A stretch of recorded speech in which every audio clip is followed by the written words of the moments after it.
一叶落锅一叶飘，一叶离面又出刀。银鱼落水翻白浪，柳叶乘风下树梢。哇，这一道啊，就是刚才啊拿这个咸菜的时候，旁边它有碗啊，我这请教了一下，告诉你们这当地人咋吃这个咸菜啊，不要小瞧这个咸菜啊，到了山西，咸菜上面还得这样，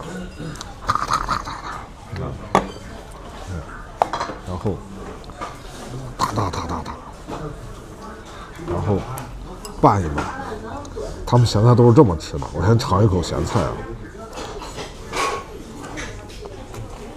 好久，我感觉给泡醋缸里了，入乡随俗啊，就主打一个冲，知道吧？这悟空到了小西天没吃点面，可是太可惜了。哇，鲜！它这个汤是骨汤啊，鲜汤那个油香，而且辣椒油辣子不辣，也是香啊！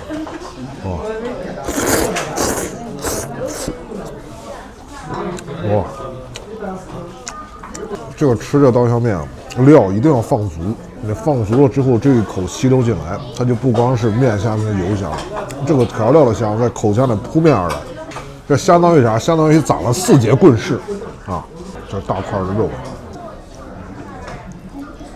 这个肉做的好吃啊！这个肉啊，它烧的是白白的，但是它外面啊，整个一层是跟胶皮一样，就有点像吃那个虎皮尖椒的感觉。外面一层胶皮，烧的皱皱的，但是你吃的时候咬开，然后里面这个肉又特别嫩，对，但是不塞牙，又嫩又香。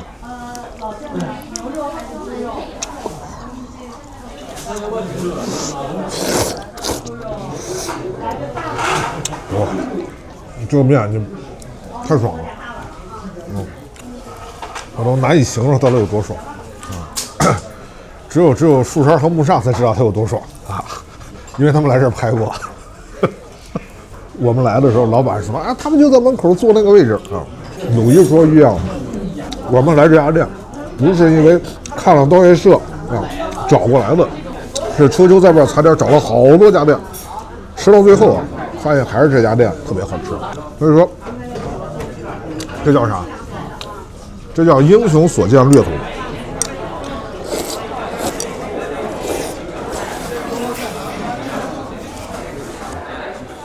您这晚上到几点啊？晚上到11点。哦，11点，挺好吃的，好吃。您这大同哪儿的呀？我们是大同矿上的，五矿的。矿上？对，矿上是？矿上就是分好多矿，大同有10几个矿，我们在5矿，新洲窑矿。现在这矿还有吗？有，但是有些矿都停产了。啊，你们是因为停产才出来的？对。这个山西啊，它作为一个省，它这个南北东西差异特别大。说这个晋北和晋南的人说话可能彼此都听不懂。大同虽说是刀削面起源于这儿啊，但是在燕北地区呢，那当地的主食摄入量来讲，好像并没有特别的青睐于刀削面这种面食。但不管怎么说啊，就是我们这集，咱都不能叫山西吃饭故事了，对吧？咱就拍了个大同吃饭故事啊，就从这碗刀削面开始。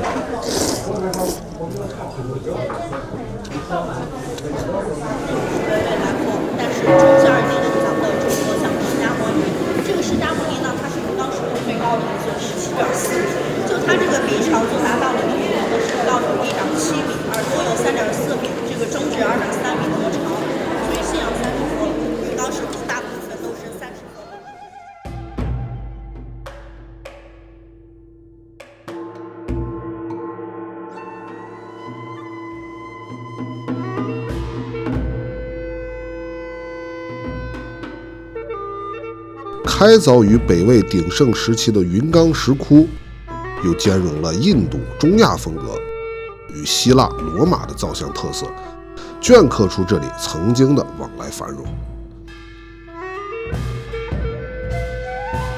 故都不在，石佛静静端坐，凝视着大同人在这片土地上生生不息。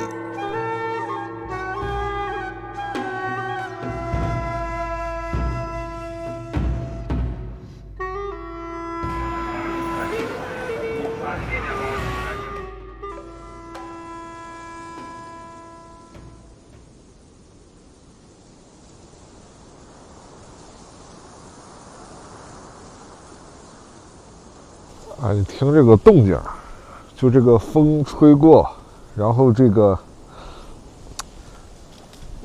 稻田里啊，它这个叶子簌簌簌的那个声音，你就会超级有安全感。这就是我们雁北地区的田地。你看这一片，这就是马上就可以收获的小米，然后那边是红高粱。这远处应该还有其他的，咱这看不太清楚。也不是三农节目啊，我也不是三农 UP 主，咱也说不明白。反正就是这小风一吹，这个叶子簌簌簌簌簌簌的，你就会在这里感受到那种好像我们在过去电影啊、文学作品里才能体会到的那种亲切、朴实、那种亲近的感觉。你看，这就是小米啊，这是咱中国人最早的主食之一。这个社稷啊，江山社稷，那里边那个稷就是这个小米。啊，好古早啊！嗯。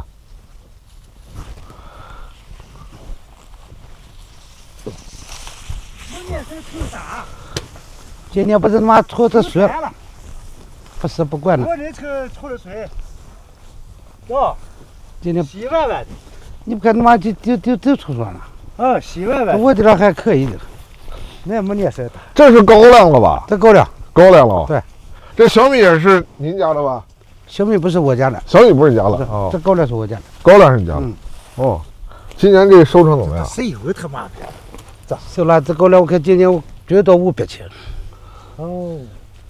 今年啊。去年大1千斤，麦亩。啊，今年气候不好了。今年麦亩500斤，卖了。抽水是个旱嘞，要到这抽就抽。哦。在这就抽上了。咱们这边一般吃都吃啥呀？主食？吃糕。你吃过糕没有？吃过黄糕。糕。油炸糕。哦，糕啊哦，没有。没有吃过啊。他们那太热了，还比较有点。哦。哎，这是。你是不是想请我吃？啊？你是不是想请我吃？行，马上就领你吃糕，对吧？我领你看看素子。哦，这就是素子。哦，你这儿一弄就能弄过来，然后一搓，这个据说就可以吃了。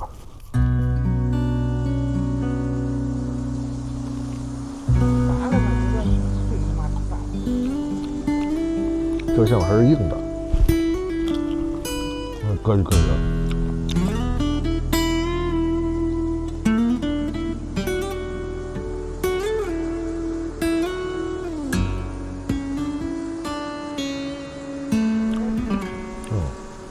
还是做成糕好吃，这个馅是硬的，吃不出啥味儿来。不能吃，这该脱下来。我跟你说，把这个米拿些脱了一把米就剥出来，再磨上，才能吃糕了，真能吃。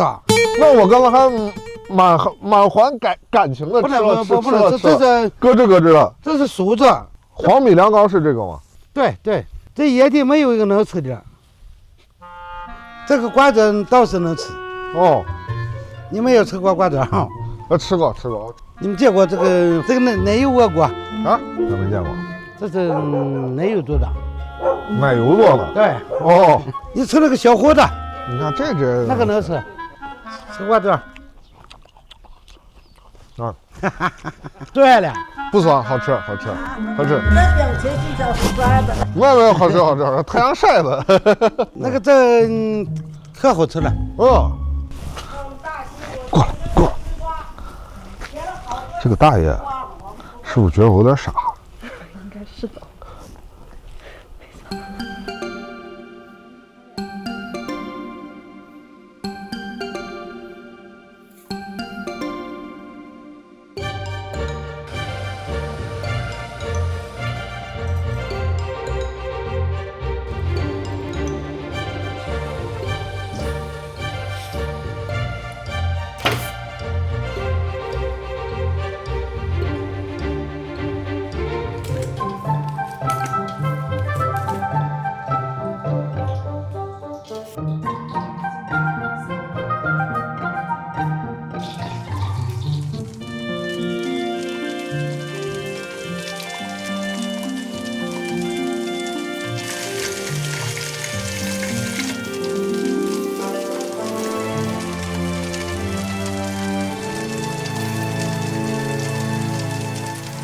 这是葫芦，啊，就是贝贝瓜、贝贝南瓜，贝贝南瓜、豆角、山药。哦，所以这个就是这是菜，这是对，这老家饭，哦，这样好吃不好？吃的是唯一一个没馅的。我吃唯一一个没馅的，哦，平时都吃这个。对，我们他就拿这个葫芦再高了，哦，就这了，一般不炸，一般不炸。对，嫌麻烦了，哦，炸出来啰嗦了。没人的时候我们就不炸，就刚才走到棚子里拆起来，哦，就把这个弄上放到里面，哦带上吃了。就是有人的时候了，我们才吃油糕。哦，这是哦，这个带馅儿的啊。对，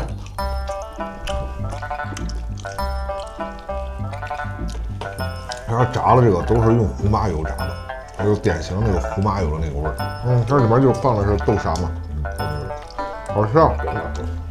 外面是酥了，这个糕这吃油性那么大，我去，这个它能不好吃吗？这是非常快乐的。对啊，它就是碳水跟油脂啊。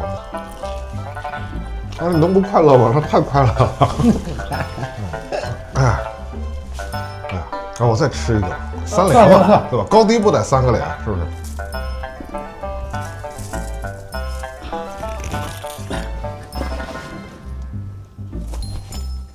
哎，咱们这边离矿上近吗？不远，不远啊。对，离这长城呢？一块是更近。长城更近。对，我们一会儿都要去那边看看。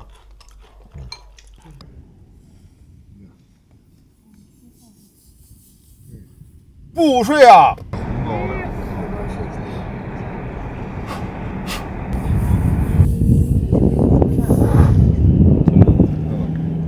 这吃完糕啊，我们这就抓紧出来了。你这人家到点就该午睡了。你来山西啊，一定要心平气和。中午12点到3点啥也干不了啊，这是山西独有的午睡时间。所以这个吃醋和午睡啊，是山西啊，是我作为一个外地人对山西的刻板印象啊。这条路据说是个旅游线啊，咱也不知道是哪到哪，反正说是能到壶口瀑布了。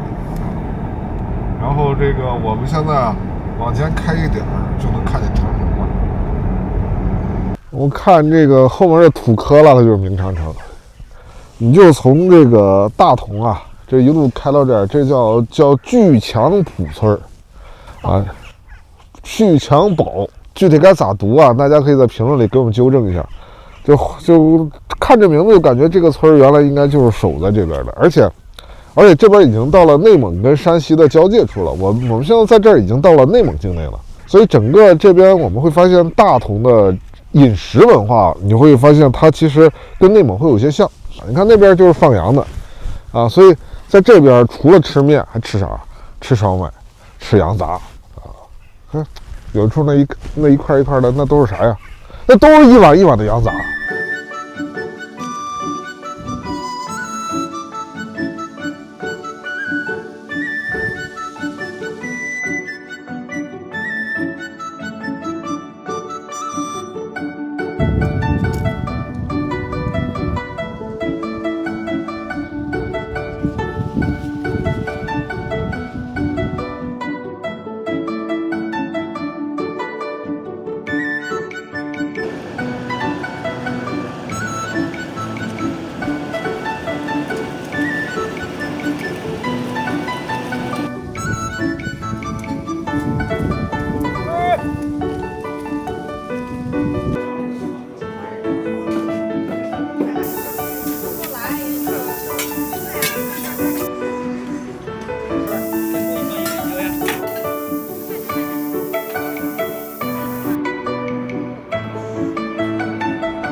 晚上刀削面，早上起来这点是羊杂粉。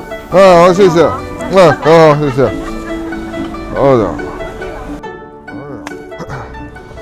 这上面那个剁的这个应该是这个葱碎啊，不知道这里面加没加黄花，已经剁得太碎了，应该是没加。它上面这个店上面贴了个横幅，叫大同黄花啊，为健康中国加道菜，说黄花就是大同的市花。哎，你看这一碗粉啊，这太硬了。哎呦我去，我就一闻这个味儿啊，这个口水就开始流下来了啊。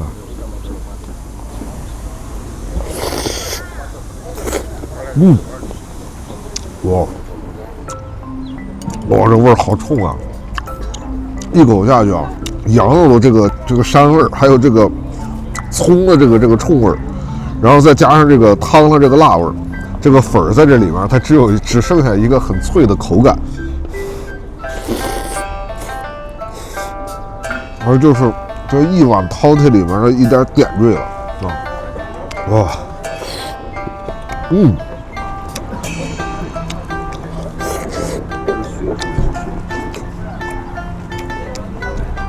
看我这个血啊，它是牛血，因为刚才那我这一碗点了之后，在那拍抖音那小哥他说了，说他们家吃的最狠的其实还是牛杂。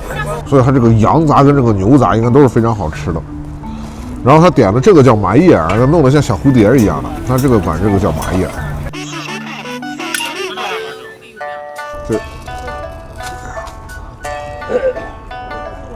这是实心的，而这个是甜的，这个甜的跟这个辣配上，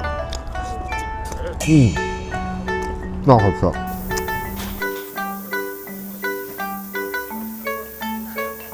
在我手里这37年了。在你手里，你之前是？之前是我是那个师爷和师傅他们，之前是50、60年那个就不说了。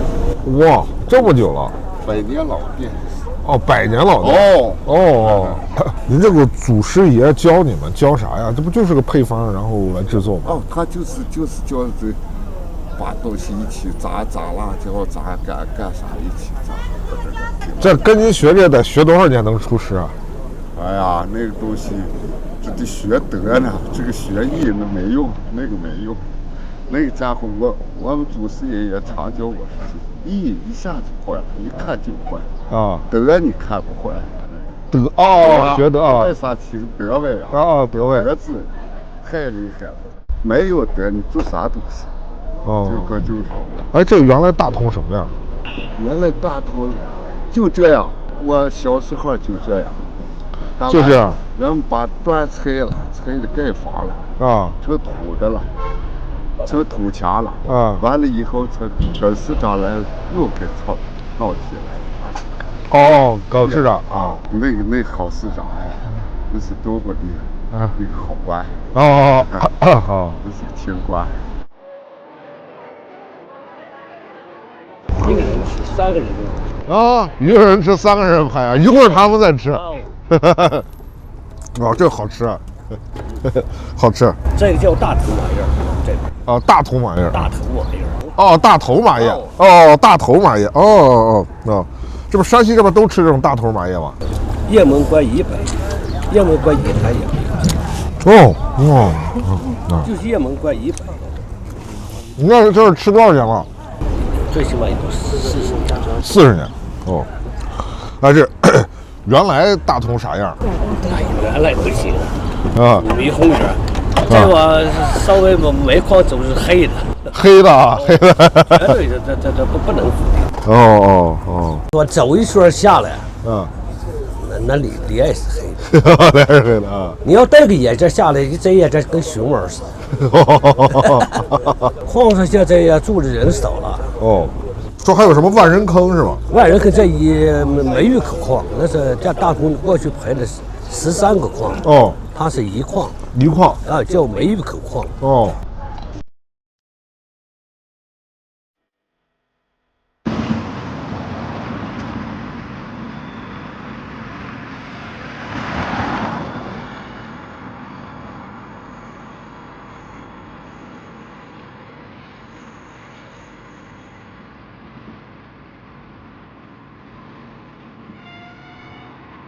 我在这个地方啊，一矿长大的，我就是土生土长的一矿人。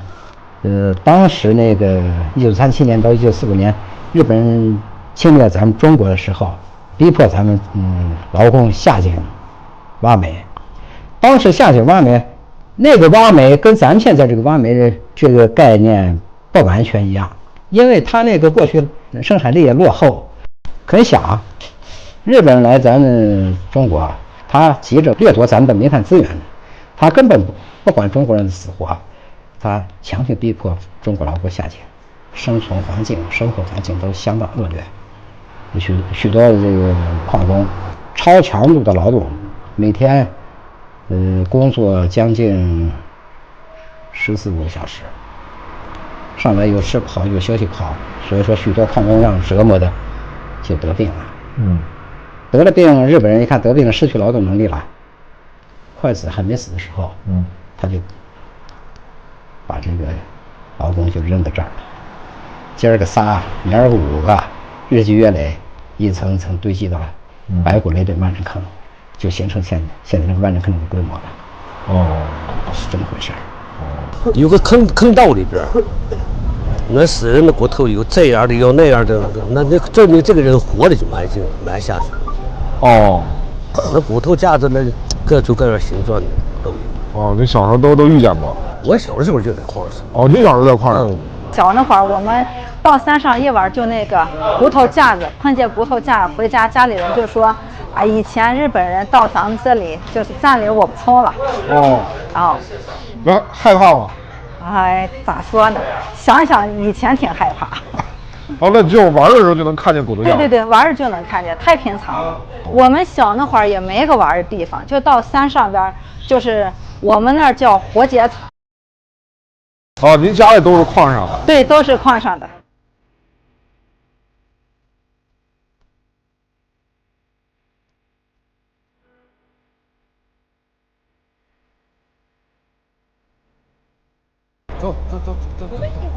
走吧，好了，吃完饭等再干，走，一会儿我爸没事。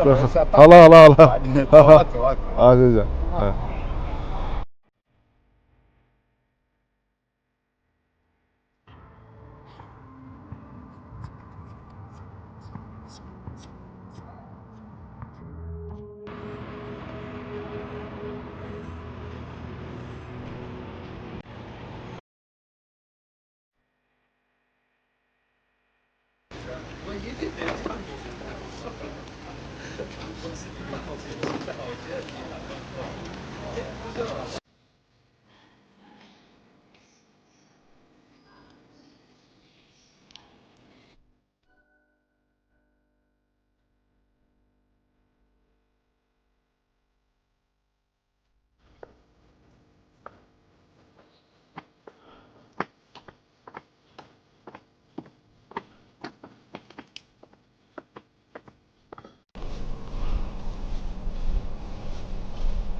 我们在这边代表咱们小伙伴一起献了3枝花，然后就这个玻璃啊，就那个地方，它上面有一个告示，是为了尊重死者的，是不允许靠近拍。为什么呢？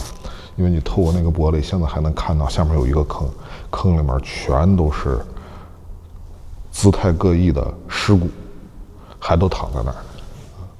然后他们在半个多世纪之前，在几十年之前啊，接近100年了啊，在那个时候，他们都曾经是活生生的人，然后曾经像我们在这集吃饭故事里见到的这些可爱、热情又好客的人一样，他们都是这样普普通通的人，但是他们遭受了完全不一样的命运，所以我们觉得我们有义务在最后带大家来看一看这个地方。